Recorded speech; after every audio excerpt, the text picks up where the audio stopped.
Welcome to today's Explainer. We're diving into something I found just absolutely fascinating, decoding what's known as the Genius strategy.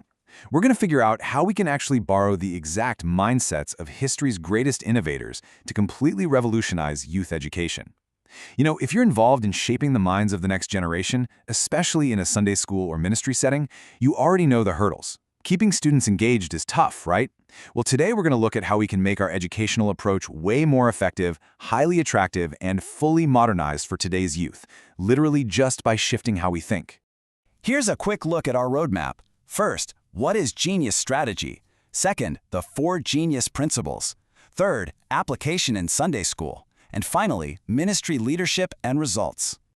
All right, let's kick things off with Section 1, What is Genius strategy? Okay, let's dive into this. When we hear the word genius, we almost always think of some untouchable, magical trait that people are just, born with.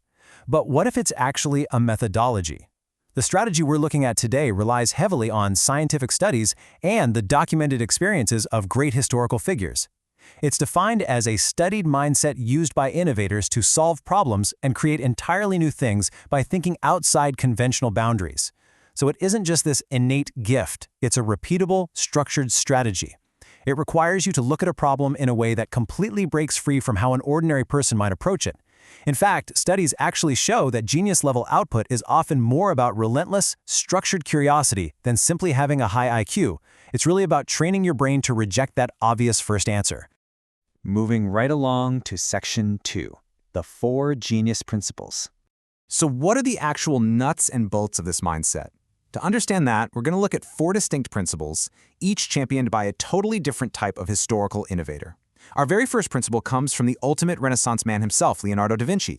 His approach to problem-solving was rooted in visualizing things from multiple perspectives.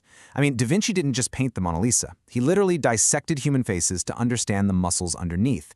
He was looking at his subject from the inside out. He never, ever settled for just one solution or a single angle. While most of us look at a problem and ask, well, why did this happen? The genius mindset pivots and asks, what if it were done differently? They try to grasp the fundamental core of an issue by intellectually walking all the way around it and examining it from every conceivable viewpoint. And this brilliantly illustrates our second principle, visual thinking. So many brilliant minds had this profound ability to visualize complex concepts way before they ever wrote a single thing down. A perfect example is Albert Einstein. Einstein didn't just stare at math equations on a chalkboard, he visualized them in his head, almost like a movie playing out. To formulate his theory of relativity, he famously visualized himself physically chasing a beam of light through space. Crazy, right? The strategy here is to map out your ideas visually, using drawings, graphs, or mind maps first. The words and the numbers, they only come after the idea is firmly visualized as a picture in your mind. Our third principle is making novel combinations. This isn't just about creating something from thin air. It's about merging knowledge from completely different, seemingly unrelated fields. It's like a giant puzzle. Steve Jobs perfectly embodied this. He famously dropped in on a college calligraphy class purely out of curiosity. And then, years later, he combined that ancient art of calligraphy with modern computer technology. By mixing those two totally isolated worlds together, he gave us the beautiful, varied digital fonts that we use on our screens every single day. The true genius here is finding the intersection of totally different disciplines. Now, our fourth principle focuses on productivity and trial and error. Think of Thomas Edison for a second. He failed thousands of times before successfully inventing a practical light bulb. In fact, he famously quipped that he hadn't failed at all. He just found 10,000 ways that won't work. The genius strategy requires you to conduct tons of experiments and quickly evaluate the results. The massive takeaway for us here is that a mistake isn't a dead end. It's just a data point. Geniuses view errors as vital input that gets them one step closer to the ultimate solution. Now, what's really interesting about this slide is how these grand historical theories map directly onto our everyday workflows. Think about how this breaks down. For planning, applying the genius strategy means visually drawing out a future vision and the step-by-step actions to get there, instead of just scribbling down a dry list. In education and training, it means supporting raw information with stories, vivid examples, and engaging images to make it crystal clear. And for problem solving, it involves adopting another persona. You literally step outside yourself and ask, okay, how would someone completely different from me solve this exact issue?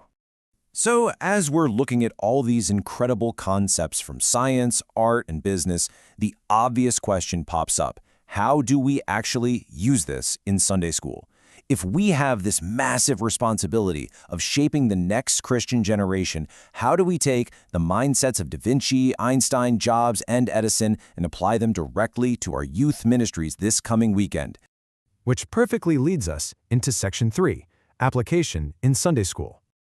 You know, the Sunday school classroom is actually the ideal laboratory for the Genius strategy. Why? Because you're dealing with growing minds that are absolutely desperate for engagement, creativity, and deeper understanding. Let's start by connecting back to that Einstein approach of visual thinking. In our classrooms, this means visual and creative teaching. Look, theology and biblical history are incredibly complex subjects. We absolutely have to support these teachings with visual aids, using infographics that break down complex timelines, detailed maps of the ancient world, high-quality videos. These aren't just entertainment fillers. They're the modern equivalent of Einstein's visual thought experiments. We have to move our students way beyond rote memorization, so they mentally visualize the concepts so vividly that they retain the information for a lifetime. Next up, we channel the Steve Jobs method, novel combinations in ministry. What happens if we take his approach? What if we merge deep spiritual teachings with modern soft skills? Imagine creating a highly relevant new lesson by connecting a study on spiritual discipline with practical real-world time management and leadership skills. Or, how about linking the historical biographies of saints and martyrs with modern psychological concepts of resilience and grit?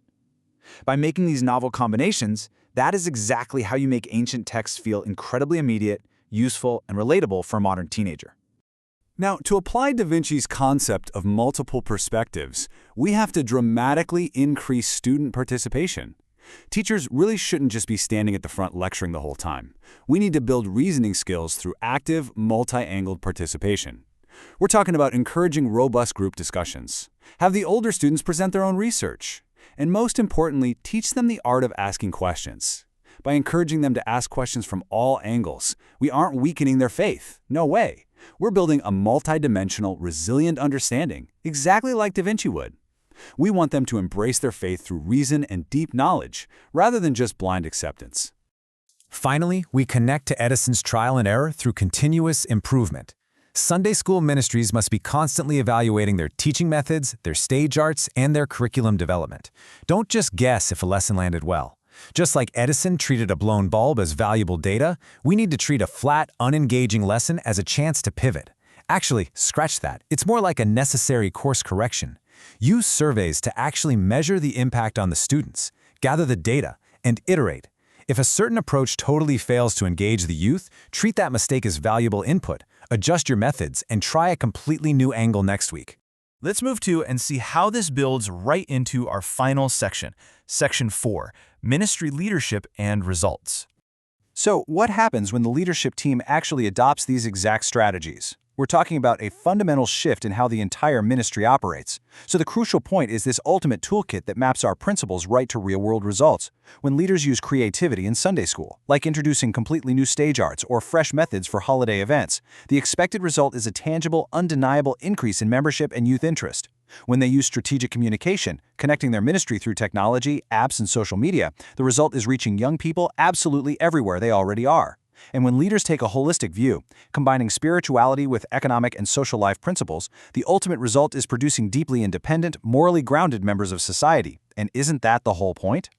We've unpacked the minds of historical giants today and translated their brilliance into practical, actionable steps for modern education. But now, the theory has to become practice. I want to leave you with this provocative challenge. Take a good look at the lesson plan you have prepared for this coming weekend. How will you change your teaching style tomorrow using the Genius strategy? Which principle are you going to implement first to really captivate your students' imaginations? Because if history has taught us anything today, it's that genius isn't just born in the Sunday school classroom, it's built there. Thanks so much for joining me for this explainer, and I highly encourage you to take these concepts and start experimenting with them right away.